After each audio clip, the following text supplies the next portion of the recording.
آج کے دور میں اکثر دوستوں سے یہ سنو گے کہ میں بہت پریشان ہوں.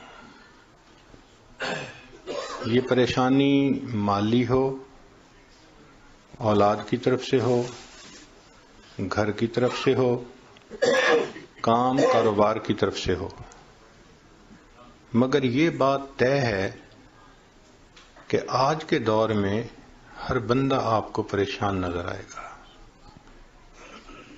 اور وہ چاہتا ہے کہ مجھے اس پریشانی کا سلوشن ملے، اور جو اس کے سمجھ میں آتا ہے وہ اس کے لیے ایفرٹس کرتا ہے، دن رات محنت کرتا ہے، لنگوٹ باندھ باندھ کے وہ میدان میں اترتا ہے کہ میں اپنی پریشانیوں سے جان چھڑاؤں. جان چھوٹتی نہیں، ایک پریشانی ختم نہیں ہوتی، دوسری اوپر سے، وہ ختم نہیں ہوتی، تیسری اوپر سے، وہ ختم نہیں ہوتی، چوتھی اوپر سے. یوں لگتا ہے کہ کوئی تسبیح ٹوٹی اور ایک کے اوپر دوسرا دانہ تواتر کے ساتھ گرتا چلا آ رہا ہے. یوں پریشانیاں آج زندگیوں میں ایک کے بعد دوسری آتی چلی جا رہی ہیں، یہاں تک کہ گھر کے جتنے لوگ ہوتے ہیں سارے کے سارے نوکری کرتے ہیں، مرد بھی عورتیں بھی. خرچے پورے نہیں ہوتے، ضروریات پوری نہیں ہوتی، مسئلے مسائل حل نہیں ہوتے. تو آخر کوئی تو حل ہوگا نا اس پریشانی کا، دلوں کے سکون کا کوئی تو حل ہوگا. آج کی جو آیت مبارکہ پڑھی یہ ہماری زندگی کے اس اہم مسئلے سے وابستہ ہے. رب کریم ارشاد فرماتے ہیں وَلَوْ أَنَّ أَهْلَ الْقُرَىٰ آمَنُوا وَاتَّقَوْا، اگر یہ بستی دیسوں والے ایمان لاتے، تقوی کو اختیار کرتے، لَفَتَحْنَا عَلَيْهِمْ بَرَكَاتٍ مِّنَ السَّمَاءِ وَالْأَرْضِ، ہم ان پر آسمان اور زمین سے برکتوں کے دروازے کھول دیتے. برکت کہتے ہیں کہ انسان کی ضروریات پوری ہوں، پریشانیاں دور ہوں، عزت کی زندگی ہو، سکون کی زندگی ہو. جب خوف اور حزن بندے کے اوپر نہ ہو اور انسان پرسکون ہو تو اس کی زندگی کو بابرکت زندگی کہتے ہیں. اب ذرا ایک بنیادی بات یہ سمجھ لیجئے کہ انسان دو چیزوں کا نام، ایک جسم اور ایک روح. جسم اس مٹی سے بنا اور اس کی ضروریات کو بھی اللہ نے مٹی میں رکھ دیا ہے.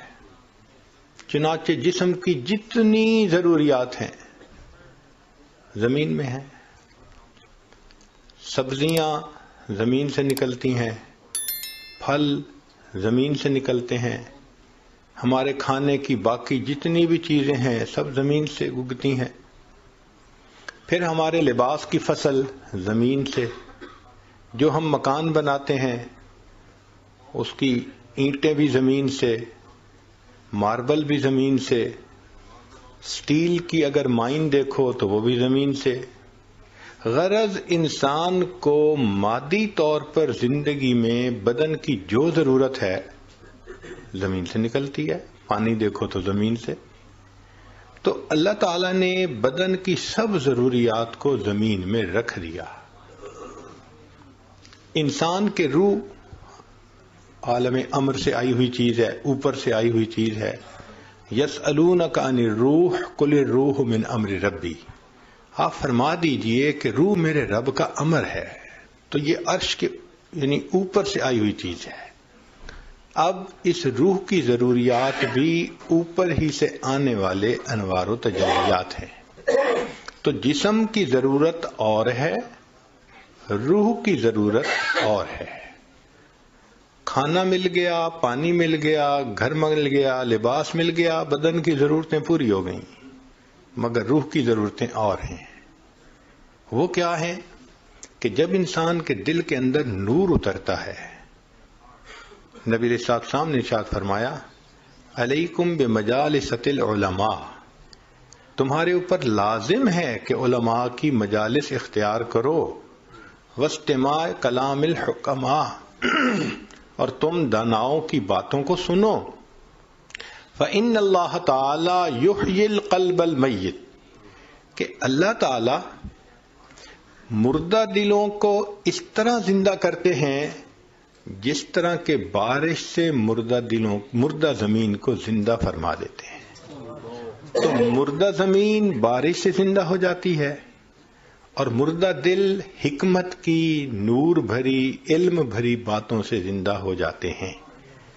تو اس کا مطلب یہ ہوا کہ روح کی غذا نور ہے جو اللہ رب العزت کی طرف سے اترتا ہے۔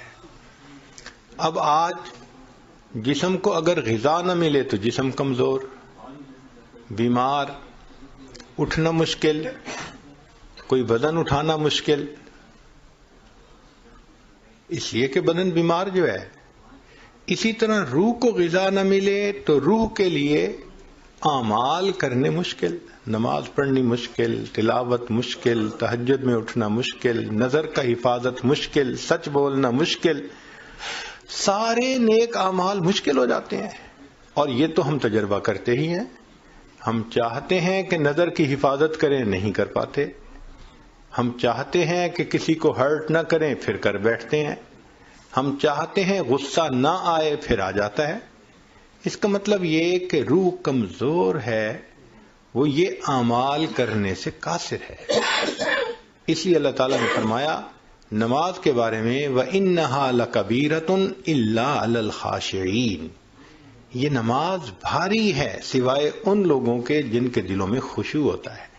ان کے لیے نماز آسان ہے، ہلکی ہے،